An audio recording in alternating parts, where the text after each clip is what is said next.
बिन बरात अशारी और अबू कुरैब मोहम्मद बिन अला दोनों ने कहा, हमें अबू उसामा ने बुरैद से हदीस बयान की, उन्होंने अबू बुर्दा से, उन्होंने हजरत अबू मूसा रजी अल्लाह तआला अन्हु से और उन्होंने नबी करीम सल्लल्लाहु अलैहि वसल्लम से रिवायत की।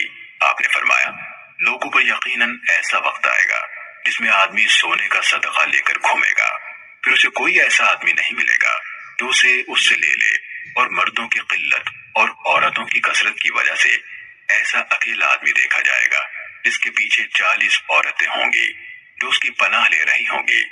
इब्ने बर्रात की रिवायत में ऐसा अकेला आदमी देखा जाएगा की जगह वतर रजुल, और तुम ऐसे आदमी को देखोगे है।